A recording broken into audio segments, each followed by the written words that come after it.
organic, unpredictable, unknown, lovely, beautiful, a sense of fulfillment. This is part of the pleasures of life and not the chores of life.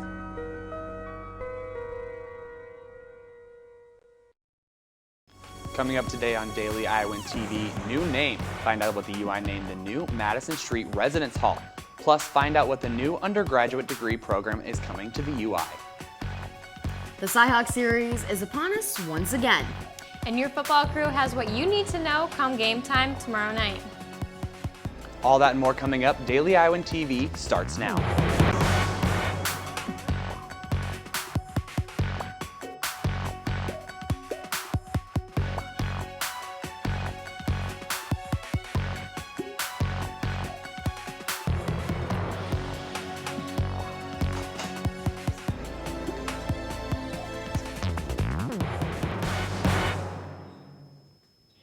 Good morning and thanks for tuning into Daily Iowan TV. I'm Cole Johnson. The new residence hall being built on Madison Street will carry the name of a renowned sculptor and Iowa grad. Her name is Elizabeth Catlett. She was both the first African American and first woman to earn a Master of Fine Arts degree at the University of Iowa in 1940. She joins the ranks of Adelaide Burge and Kate Daum. Burge served as Dean of Women and Daum was a Director of Nutrition at the UI hospitals and clinics. The Board of Regents approved the name choice last night. The UI Main Library will be receiving a makeover. The Iowa Board of Regents approved a $50 million modernization plan for the main library as part of their 5-year state-funded capital plan. One of the most notable changes is the expansion of the Learning Commons area. A storage space off campus will be used to hold as many as 5 million books to make more space in the library for students to use for studying. The building has seen more than 1 million visitors in the past year, and the modernization plan hopes to draw more visitors to the main library. The University of Iowa will now offer a new social justice degree program. The new Bachelor of Arts degree will fit under the Department of Gender, Women's, and Sexuality Studies within the College of Liberal Arts and Sciences. The idea came from the students in the Justice for All Live Learning community at the UI. The degree program was approved by the Board of Regents at their meeting last night. Today marks the grand opening of the open house for University of Iowa's Hancher Auditorium. The event is open to the public and begins at 3 p.m. Stay with Daily Iowan TV as I will have a full recap of the opening on Monday's show. Now I'm hoping the weather will stick up for that on Sunday and for the game on Saturday, but for more on that, let's toss it over to Sam Edelman in the weather studio. Sam? Thanks, Cole. This afternoon is looking to reach the mid-80s with mostly cloudy skies with a 50% chance of thunderstorms. Friday night, we see a good chance of thunderstorms sticking around with the temperature cooling down to the high 50s. Game day Saturday, we see the temperature reaching the low 70s with clear skies. And now for your 6-day forecast. Sunday, we see the temperature staying in the mid-70s with clear skies sticking around. Monday the same, but reaching the low 80s. Tuesday, we see mostly cloudy skies with a 60% chance of thunderstorms. Then for the rest of the week, we see the weather calming down to with clear skies in the low 70-degree weather. That's all for your weather. Back to you, Cole. The University of Iowa hospitals and clinics reached a historic milestone for the 2016 budget year. The hospital saw its highest revenue totals to date at $1.45 billion. This number is 11% higher than last year's budget. With this milestone comes difficulty as the new UI Stead Families Children's Hospital will add $30 million in new costs, but the UI hospitals and clinics feel prepared to handle the added costs and adjustments. The record number of UI students in the freshman class is one record President Bruce Harrell does not want to break. Yesterday, President Bruce Harrell met with the Board of Regents and expressed his desire to keep enrollment growth to a minimum. Harrell voiced that faculty members, staff, and residence halls at the UI are all operating well under current enrollment numbers. Harrell said a freshman class of 5,400 to 5,700 students is a good freshman class size each year. And now it's time for this week's Kid Captain Spotlight. This is Parker Kress. He is 14 years old from Bettendorf, Iowa. Parker was diagnosed with a rare bone cancer called Ewing's sarcoma. Despite Parker's rare diagnosis, he does his best to keep everyone around him happy and laughing. Sometimes people try to cheer me up, but most of the time I felt like it was my job to cheer them up. Parker was diagnosed in December of 2014 after doctors found a mass in his ankle after he was complaining of pain in his leg. It was really fast and hectic. And then he had about 4 months of chemo before he had his first surgery to remove the tumor. After the tumor was removed, Parker had 8 more months of chemo. He had his last treatment in December of 2015. Within the past year, doctors found an infection and a spot on his lungs. They removed the spot, but they weren't able to cure the infection. Parker will be having a procedure called rotationplasty.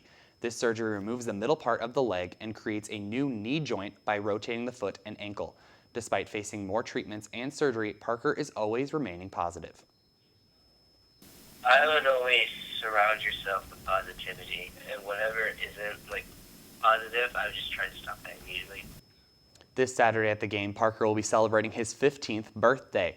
Now let's toss it over to Taylor and Katie, who can tell us a little more of what we can expect on the field.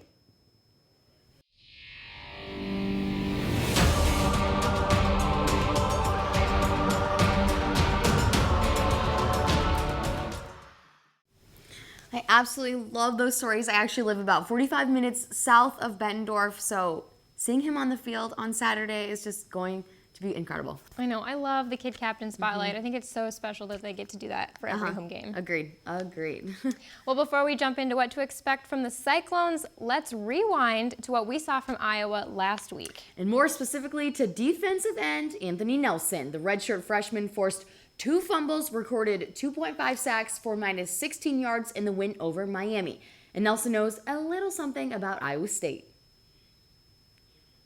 Iowa's defense may have probed some questions their first game of the season as they gave up 400-plus yards to Miami of Ohio.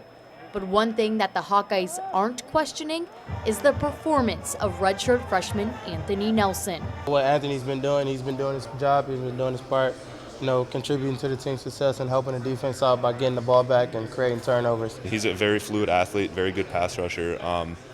I think he'd be a very good player for us. He's worked his tail off to get where he is. He's a guy we've been excited about.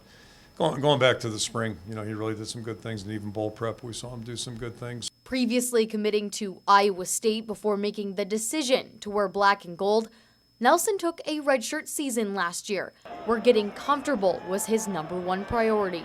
The redshirt season is for a lot of guys that, like myself, I just wasn't ready to play. I wasn't there mentally or physically. It just helped me learn everything and get comfortable with the guys and allow them to help me. And actually, they've been great in helping me get ready. Nelson stuck within family ties as his father Jeff played football at Iowa too. It's been special, and it could be everything. It has been everything that I could have asked for, and to have my dad as a Hawkeye too makes that much more special, and just be able to talk to him about what it was like when he was here and his experiences, and then being able to talk to him about my experiences, and he has that perspective, so that's really helped me out a lot.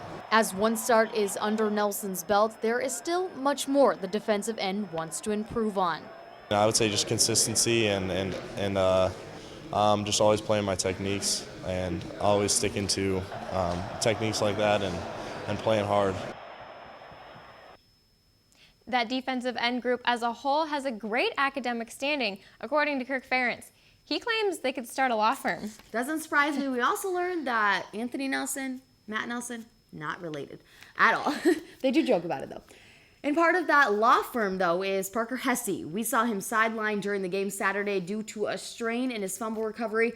But as far as Tuesday, he was day by day and might be ready for tomorrow's game. That's right. And on other injuries, wide receiver Jay Shield is going to get the go-ahead to play tomorrow. Coach Ferentz says he is ready and feeling healthy again. Really excited to finally see him play. He was an incredible recruit coming in. But as far as the opponent, Iowa State lost last weekend to the University of Northern Iowa, so they are looking for some redemption for in-state battles. Yes, they are. And I tell you a little more about what to expect from this ISU team and what this game means to the Iowa players. Iowa leads the Cyhawk series 41-22, and they're looking to make that 42 on Saturday. And while some may say this is Just another game that we have to prepare for. it means a little more to some of the players.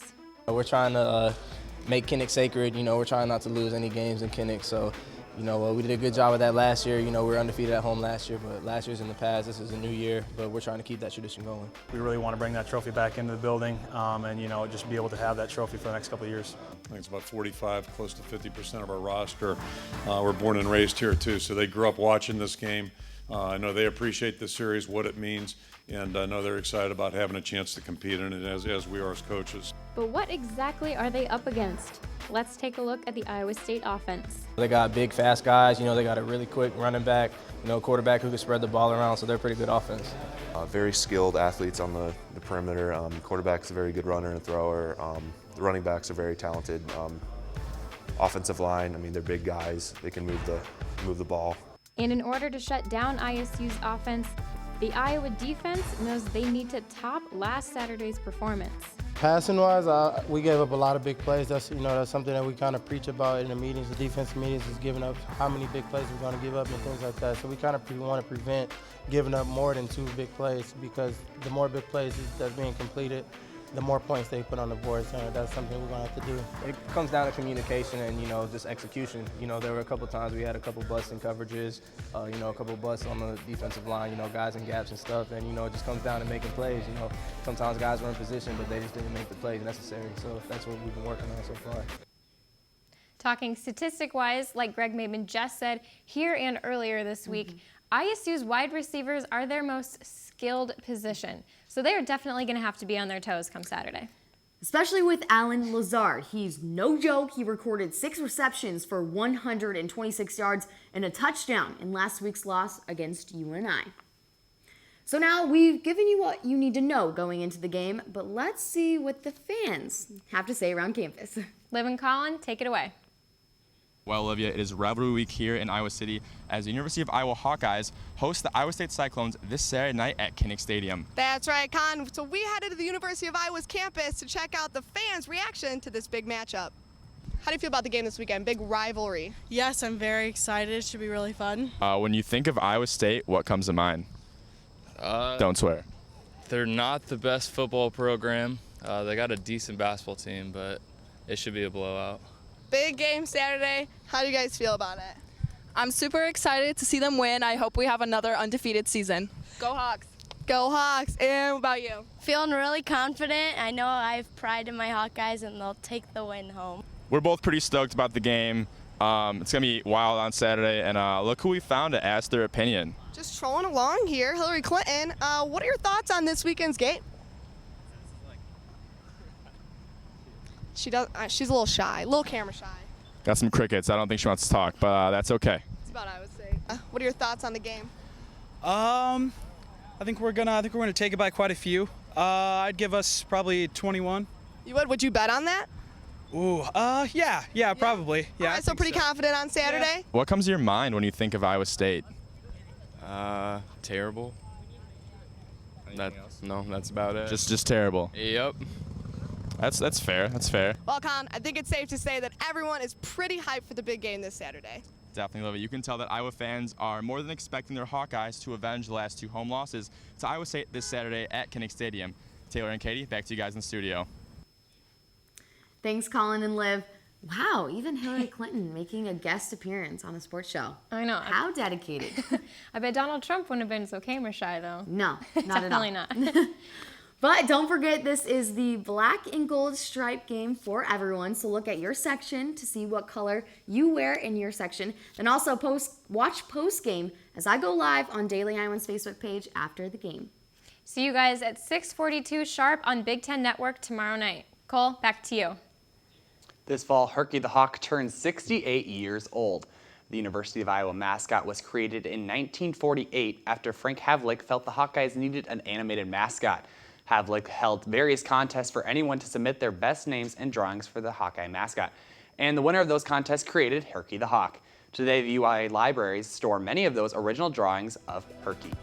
And that's all we have for you today on Daily Iowan TV. Be sure to check out our website, dailyiowan.com, for all the latest Iowa City news. For Daily Iowan TV, I'm Cole Johnson. Thanks for watching.